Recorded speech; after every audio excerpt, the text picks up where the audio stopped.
శుక్లాంబరధరం విష్ణుం శశివర్ణం చతుర్భుజం ప్రసన్నవదనం ధ్యాయేత్ సర్వవిఘ్నోపశాంతయే. మతంగ కన్య ఆవిర్భావం. అగస్త్యుడనను. శ్రీపురం అనగానేమి, ఏ రూపంతో ఉండును, పూర్వం ఎవరిచే నిర్మించబడింది, అది అంతా నాకు తెలుపుము. ఎంత ప్రమాణం కలది, దాని వర్ణనమిటిది, ఓ ప్రభో చెప్పుము. నీవే నాకు కలుగు సర్వ సందేహాలు అనే బురదను ఎండగొట్టుటలో సూర్యుడివి. హయగ్రీవుడనెను. మహాయాగగ్నిలో పుట్టిన లలితా పరమేశ్వరి సర్వోక్త లక్షణాలు గల చక్రరథాన్ని పొంది బ్రహ్మాదులచే ప్రార్థించబడి వివాహలీలను నిర్వహించి లోకకంటకుడైన భండాసురుని జయించెను. అప్పుడు మహేంద్రాది దేవతలు సంతసించిరి. తర్వాత కామేశ్వరునికి లలితాదేవికి నిత్యోపభోగాది సమస్తమునకై శోభనమైన మందిరం నిర్మించుటకు ఉత్సహించిరి. లలితాదేవి యొక్క కుమారులైన బ్రహ్మ విష్ణు మహేశ్వరులు దేవశిల్పియు రథకారుడు అయిన విశ్వకర్మను, రాక్షస శిల్పి అయిన మాయా విచక్షణుడైన మయుని పిలిచి సత్కరించి లలిత ఆజ్ఞతో ఇట్లనిరి. అధికార పురుషులనిరి. శిల్పమును తెలిసిన ఓ విశ్వకర్మ, మహోదయుడవైన మయ, మీరు సర్వశాస్త్రజ్ఞులగురు. భవనం మొదలైనవి కూర్చుటలో కోవిదులు, సంకల్పమాత్రానే మహాశిల్పి కల్పన విశారదులు. మీరు నిత్య జ్ఞాన మహోదధి అయిన లలితాదేవి యొక్క శ్రీనగర్లను నిర్మించవలెను. అవి షోడశ క్షేత్ర మధ్యాలలో ఆ క్షేత్ర సమసంఖ్యలో ఉండవలెను. నానా రత్నాలతో అలంకరించబడి ఉండాలి. అక్కడ 14 రూపాలు ధరించి విశ్వరక్షణకై లలితా పరమేశ్వరు నివసించగలదు. ఇది మాకు ఇష్టమైనది, దేవమరుతులకు కూడా ప్రియమైనది, సర్వలోకములకు ప్రియమైనది. ఇది ఆమె పేరునే నిర్మించబడునుగాక. ఈ విధంగా కారణదేవులు చెప్పిన మాటలు విని ఆ విశ్వకర్మ అమ్మాయిలు నమస్కరించి అట్లే అగుగాక అని పలికిరి. వారు మరలా నమస్కరించి ఆ కారణ పురుషులతో ఇట్లనిరి. ఏ క్షేత్రాలలో ఈ మహోదయములైన నగరాలు నిర్మించాలి? బ్రహ్మాదులు యథోచితంగా క్షేత్రంలో విభాగమును కల్పిస్తూ ఆ శిల్పులతో మరలా పలికిరి. కారణ పురుషులనిరి. మొదట మేరు పర్వతంపైన, నిషధ పర్వతమున, హేమకూటమున, హిమగిరియందు, 5వది గంధమాదన పర్వతాన, నీల పర్వతాన, మేష పర్వతాన, శృంగార పర్వతాన, మహాగిరి అయిన మహేంద్ర పర్వతాన ఈ 9 క్షేత్రాల్లో నిర్మించాలి. ఇవి భూమి అందలి ముఖ్య క్షేత్రములు. ఇక జలక్షేత్రములు సమస్త సముద్రాలు: లవణ సముద్రం, చెరుకు సముద్రం, సురా సముద్రం, నేతి సముద్రం, దధి సముద్రం, పాల సముద్రం, 7వది జల సముద్రం. పూర్వం చెప్పిన 9 పర్వతాలు, తర్వాత 7 సముద్రాలు కలిపి మొత్తం 16 క్షేత్రములు అంబ యొక్క శ్రీపుర నిర్మాణానికై నిర్ణయించబడినవి. వానిలో మహౌజస్విని అయిన లలితాదేవి యొక్క దివ్య భవనాలను దివ్య ఘటనా పండితులై శిల్పులైన మీరు నిర్మించాలి. ఇవి మహాసుర సంహారం చేసిన లలితాదేవి యొక్క నిత్య నామాలతోనే ప్రసిద్ధి చెందును, సంశయం లేదు. ఆమె నిత్య స్వరూపములతో కాలవ్యాప్తిని చేయు పరాశక్తి. కలనాంకమున సర్వజగమును ఆ దేవి సుఖింపచేయును. నిత్యాశక్తులకు మహారాజ్ఞి. ఆమె నిత్య శక్తి స్వరూపిణి. ఆమెకు భేదం లేదు. కావున పూర్వం వారి నామాలతోనే ప్రసిద్ధి చెందిన కామేశ్వరపురి, భగమాలాపురి, నిత్య క్లిన్నాపురి అను మొదలగు నామమును మిక్కిలి ప్రసిద్ధములు. కావున మిక్కిలి యోగ్యమైన పుణ్యదినాన శిల్ప రంగుతో కానీ వర్ణంతో కానీ నామాలు సూచించి శుభమైన పురిని రచించడు. కారణ కృత్యముల కిందులైన బ్రహ్మ విష్ణు మహేశ్వరులు పై విధంగా చెప్పగానే ఆ విశ్వకర్మ మైలు ఆయా క్షేత్రాల్లో శ్రీపురిని నిర్మించారు. ఇక శ్రీపురం యొక్క విస్తారం, దానికి అధిష్టాతులైన దేవతలను చెబుతాను. ఓ లోపాముద్రాపతి అగస్త్య, వినుము. మేరపర్వతం అఖిలాధారమైనది, ఎత్తైనది, అనంత యోజన విస్తారం కలది. 14 భువనముల మండలాలతో ఏర్పడిన ఆకారం కలది. దానికి 4 శిఖరాలు కలవు. అవి తూర్పున, నైరుతమున, వాయువ్యమున, మధ్యస్థలమున ఉన్నవి. వాని యొక్క ఎత్తు చెప్పెదను. మొదట చెప్పిన 3 శిఖరములు 100 యోజనముల ఎత్తున్నవి, 100 యోజనముల విస్తారం కలిగి ఉన్నవి. వానిలో 3 లోకములున్నవి అంటారు. అవి బ్రహ్మలోకం, విష్ణులోకం, శివలోకం. అవసరాంతరాన వీని యొక్క గృహ విన్యాసాలు చెబుతాను. మధ్యనున్న శిఖరం యొక్క విస్తారమును ఎత్తును వినము. 400 యోజనాల ఎత్తు, అంతే విస్తారం. ఆ మహాశృంగముల నందే శిల్పులచే శ్రీపురం నిర్మించబడింది. ఓ అగస్త్య, అది 400 యోజనాల విస్తారం కలది. అక్కడ నీ విభాగానికి నీకు వివరించి చెబుతాను. మొదటి ప్రాకారం ఉక్కుతో నిర్మించబడింది. ఇది 16,000 యోజనాల పొడవుతో చుట్టినది. 4 దిక్కుల ద్వారములున్నవి. ప్రాకారం 4 యోజనముల ఎత్తు. అగసత్యశాల మూలం యొక్క వైశాల్యం 10,000 యోజనాలు. శాలాగ్రం యొక్క ఆయతనం 2 క్రోశములు వేరుగా కప్పబడింది. సాల ద్వారం యొక్క ఎత్తు ఒక ప్రయోజనం. ప్రతి ద్వారమున 2 తలుపులు, 1 క్రోశం విస్తారం కలది, 1 యోజనం ఎత్తు కలవి, ఉక్కుతో నిర్మించబడినవి. ఆ 2 తలుపులకు ఏర్పరిచిన గడియ 1/2 క్రోశం పొడవు కలది. ఈ విధంగా 4 ద్వారాలలోనూ సమానత పాటించబడింది. అగస్త్య, గోపురం యొక్క సంస్థానం చెబుతాను. మొదట చెప్పిన సాలం యోజన సంమితం, 2 పక్కల 2 యోజనాలు, 2 పక్కల 2.5 క్రోశములతో కలిసినది. కలిపి 5 యోజనాల పొడవు. ఓ ముని, కొలతలో 5 యోజనాలు 2 పక్కల 2.5 క్రోశములతో కలిసి 5 యోజనాల పొడవున్నది. ఈ విధంగా అట గోపురం నిర్మించబడింది. కావున గోపురం మూలం యొక్క చుట్టూ 20 యోజనముల పై చుట్టూ తక్కువగానే ఉండును. గోపురం యొక్క ఎత్తు 25 యోజనాలు.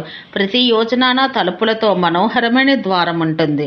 భూమికలు కూడా అంతటివే, పైన తక్కువ కలవి. గోపురం యొక్క చివరి యొక్క విస్తారం యోజనం పొడవు కూడా అంతే. అట 3 ముకుటములున్నవి. మకుటం యొక్క విస్తారం ఓ అగస్త్య 1 క్రోశం కొలత, 2 క్రోశములు ఎత్తు. గోపురం వల్లనే పైన తక్కువగా ఉండును. మకుటం యొక్క మధ్యన భూమి క్రోశార్థం. మకుటము పశ్చిమమున, తూర్పున, దక్షిణాన ద్వార గోపురాన కలదు.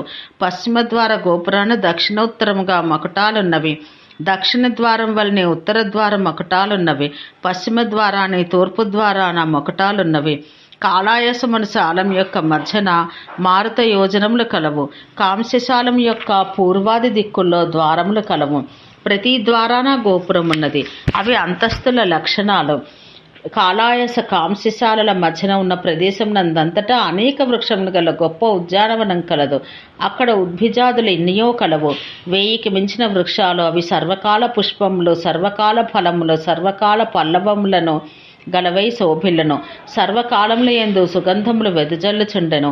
మామిళ్ళు, కంకోలములు, లొద్దుగు చెట్లు, బకులములు, కొండగోగులు, సింసపములు, దిరిసెనలు, దేవదారువులు, సురపాన్నలు, పున్నాగములు, నాగభద్రములు, ముచుకుందములు, కట్ఫలములు, ఏలకులు, లవంగములు, తక్కోలములు, కర్పూర శాఖలు, పీలిపులు, కాకతుండలు, శాలకములు, ఆసనములు, కాంచనారములు, లకుచములు, పనసలు, హింగులములు, పాటలములు, ఫలవృక్షములు, జడలు గల వృక్షములు, జఘనమున ఫలము కాయనవి, గణికము, కుండములు, బంధుజీవములు, దాడిమములు, అశ్వకర్ణములు, హస్తికర్ణములు, చాంపేయములు, కనకద్రమములు, యూధికలు, తాపర్ణులు, తులసులు, సదాఫలములు, తాళములు, తమాలములు, హింతాళములు, ఖర్జూరములు,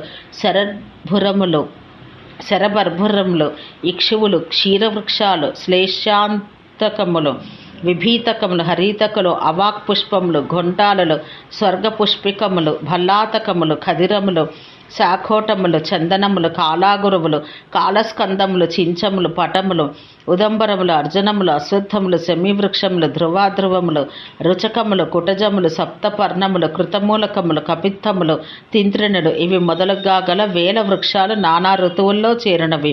ఇవి దేవి యొక్క శృంగారానికి స్థానాలు. అనేక వృక్షాల వలె మహోన్నతమైన శాఖలు గల వృక్షాలు అందుకలవు. కాంస్యశాల యొక్క మధ్యన 7 యోజనాల దూరంగా చతురస్రమైన ఇత్తడి చాలం కలదు. అది 7 యోజనాల ఎత్తు కలది. ఈ రెండింటి మధ్య ఉన్న భూమి కల్పవాటిక. కల్పవృక్ష ఫలములు కర్పూర గంధం కలవి, రత్నముల వంటి బీజము కలవి, బంగారు బెరడుతో అందమైనవి, బంగారు వన్నెగల ఫలములతో నిండుగా పండిన వృక్షములున్నవి. ఆ వృక్షముల కొమ్మలు చివరింపగా దివ్యమైన పీతాంబరములు కలిగినట్లు ఉన్నవి. అమృతమే వాని మధురసం, పువ్వులు అలంకారం. ఇటువంటి అనేక కల్పవృక్షాలు ఇచ్చట కలవు. ఇక 2వ కక్ష పేరు కల్పవాపి. తామ్రసాలం యొక్క మధ్యన నాగసాలం ఉన్నది. ఆ రెండింటికి అడ్డముగా ఉన్న ప్రదేశం 7 యోజనాలు. అచ్చట కల్పవాపికి సమాకారంలో సంతాన వాటి ఉన్నది. ఆ రెంటి మధ్య భూమి హరిచందన వాటిక. ఇది కల్పవాటిక సమాకార ఫలపుష్పములతో నిండినది. ఈ అన్ని సాలములలోనూ పూర్వం వలె ద్వారాలు కల్పనము, గోపురముల కల్పనము, ముకుటముల కల్పనం జరిగినవి. ప్రతి ద్వారాన గోపుర ద్వారాల ఏర్పాటు కలదు. ఇత్తడిశాల మధ్యన 7 యోజనాల దూరంగా పంచలోహ మయశాల ఉన్నది. అది పూర్వశాల సమాకారం. ఆ రెంటి మధ్యన భూమి మందార వృక్షవాటిక. పంచలోహశాలం యొక్క మధ్యన 7 యోజనాల దూరంగా వెండిశాలం నిర్మించబడింది. అది పూర్వోక్త శాలముల లక్షణాలతో కూడినది. ఆ రెండింటి మధ్య భూమి పారిజాత వృక్షోద్యానం. అది దివ్య సుగంధాలతో నిండినది. ఫలపుష్పాల భారంతో ఉజ్వలమైనది. రౌప్యశాలం యొక్క మధ్యన 7 యోజనాల విస్తారం గల బంగారు శాలం పూర్వం వలె ద్వారశోభితమై ఉన్నది. ఆ రెంటి మధ్యభూమి కదంబ వృక్షవాటికి. అచట దివ్యములైన నీప వృక్షములు 2 యోజనముల ఉన్నతములు, ఎల్లప్పుడూ మదిరితో కదలాడుచున్నవి, దట్టమైన పువ్వులతో మెరయుచున్నవి. వాటి నుండి యోగినులకు భోగమునిచ్చు కాదంబరి వచ్చును. ఇది విశిష్టమైన మదిరోద్యానముగా మంత్రిన్యంబకు ఎల్లప్పుడూ ప్రియమైనది. నీప వృక్షాలు సుఖఛాయ కలవి, దట్టమైన ఆకులు కలవి, చిగురాకులతో నిండినవి. సుగంధమున ఆకర్షించబడిన 9 దండు యొక్క జుంకారములు నిండిన ఉదరములు కలవి. అచటనే మంత్రినాథ యొక్క మనోహరమైన మందిరం కలదు. కదంబ వనవాటి యొక్క విధిశలలో ఆగ్నేయ దిక్కు మొదలుకొని కలదు. అందుకే శిల్పిచే ఎత్తైన 4 మందిరాలు కల్పించబడినవి. ఒక్కొక్క మందిరం యొక్క విస్తారం 5 యోజనాలు, 5 యోజనాల పొడవు, 7 ఆవరణాలతో వాని ఉనికి. ఇట్లే ఇతర విధిశల్లో కూడా అంతటా ప్రియక వృక్షాలుండును. ఇది శ్యామాశక్తి యొక్క నివాస నగరి. సేన కొరకు మహాపద్మాటవీ స్థలములలో ఒక్కొక్క నగరం కలదు. ఇచ్చట బహుయోజన దూరమున ఆమె గృహం ఉండుటచే మంత్రినిచే శ్రీదేవి యొక్క నిత్యసేవ ఘటింపదు. అందువల్ల చింతామణి గృహ సమీపాన ఆ శ్రీమంత్రినాథ యొక్క భవనం త్వష్ట చేతను మయుని చేతను నిర్మించబడింది. శ్రీపురాణం మంత్రినీదేవి మందిరం యొక్క బహుగుణములు 2000 నాలుకలు కలిగిన ఎవడు వర్ణింపగలడు? మాన్యులైన మాతంగ కన్యలు కాదంబరి మదంచే పూర్తిగా ఎరుపెక్కిన కన్నులు కలిగి మధుర వీణలతో లలితాగుణములు గానం చేయుచు ఆడుదురు. అగస్త్యుడనెను. మాతంగుడు అనగా ఎవరు? అతని కన్యలెవరు? వారెట్లు కలిగిరి? వారు మధుమదంతో అలసలై మంత్రినాథుని ఎట్లు సేవింతురు? హయగ్రీవుడనెను. మతంగుడను వాడు తపస్సులన్నింటికీ ఏకరాశి అయిన తపోధనుడు, మహాప్రభావ సంపన్నుడు, జగమును సృజించవలనను అత్యాశ కలవాడు, తపశ్శక్తితోనూ చక్కని బుద్ధితోనూ అంతటా తన ఆజ్ఞ ప్రవర్తింపచేయువాడు. అతని పుత్రుడు మాతంగుడు. ధీమంతుడైన అతడు మంత్రినాయక అయిన ముద్రణిని ఘోర తపములచే మిక్కిలి తపంచే పూజించెను. మతంగముని పుత్రునిచే తపముతో సముపాసిత అయిన మంత్రిని సుప్రసన్న అయి వరమడుగుమని శాసించెను. తపోనిధి అయి సర్వమునుల్లో శ్రేష్ఠుడైన ఆ మాతంగుడు తన ఎదుట ప్రత్యక్షమై నిలిచి ఉన్న శ్యామలాంబికతో ఇట్లనెను. ఓ దేవి, నీ స్మరణ మాత్రానే అనిమాది సమస్త సిద్ధులు తక్కిన విభూతులు నాకు సిద్ధించినవి. అంబా, నేను పొందదగింది ఈ 3 భువనములలో ఏదియూ లేదు. నీ చరిత్ర స్మృతి మాత్రానే నాకు అనిమాది సర్వసిద్ధులు తక్కినవి అన్ని విభూతులు కలిగినవి. ముల్లోకాలలో నేను పొందదగింది ఏమీ లేదు. అయినను నీ ఈ ప్రసన్నత నాకు నిష్ఫలం కారాదు. వరమును కోరుకొందును. అంబా, దాన్ని పూరింపుము. పూర్వం నేను హిమంతునితో సౌహార్దంగా ఉండి పరిహాసం ఆడుతిని. క్రీడా మదముతో అతడు అవాచ్యములు పలికి తన గొప్పతనం చూపెను. తాను గౌరీ గురువున నీ ఆత్మలోకుని ఆడికొనిచుండెను. అతనికి కాస్త అధిక గుణం కలదు. ఆ స్థితి నాకు కలగదు. అన్ని గుణాలలో సామ్యం గల 2 మిత్రులలో ఒకరికి ఒక కారణాన గుణాధిక్యం వస్తే తక్కిన వానికి సామ్యంక ఇది కావలను అను కోరిక కలుగును. ప్రాక్తకాముడనైనను నేను గౌరీ గురుత్వ ప్రశంసకై తపస్సు చేసి తిని. కావున ఓ మంత్రినీనాథులారా, శ్యామలాంబ, నాకు నీవు పుత్రివి కమ్ము. దానివల్ల నా పేరు ప్రసిద్ధమగును, ఇందు సంశయం లేదు. మాతంగముని యొక్క వచనం విని అట్లే అగుగాక అని మంత్రిని అంబ అంతర్ధానం చెందెను. ఆ ముని కూడా సంతుష్టుడయ్యను. ఆ మంత్రిన్యంబ మాతంగమునికి స్వప్నంన తాపిచ్చ మంజరిని అనగా చీకటి మాని అనగా కానుగ చెట్టు పోగొత్తుని చెవి అలంకరణగా ఇచ్చెను. ఆ స్వప్న ప్రభావం వల్ల మాతంగముని భార్య సిద్ధిమతి అని పేరు కలది లఘుశ్యామను గర్భమున ధరించెను. అతని నుండి పుట్టినందున మాతంగి అనబడింది. లఘుశ్యామ అని కూడా అనబడింది. కారణం ఆమెకు మూలకందమైన భూమి శ్యామాగుట. మాతంగ కన్యలు మనోహరులు. వారు కోట్లలో కలరు. లఘుశ్యామలు మహాశ్యామ మాతంగి బృందంతో కూడిన వారు. వీరు అంగశక్తులై ప్రియమును సేవింతురు. ఓ అగస్య, ఇది మాతంగ కన్యల ఉత్పత్తి. లోహాది నిర్మిత సప్త కక్ష్యశాలలు చెప్పబడినవి. ఓం శాంతి శాంతి శాంతి.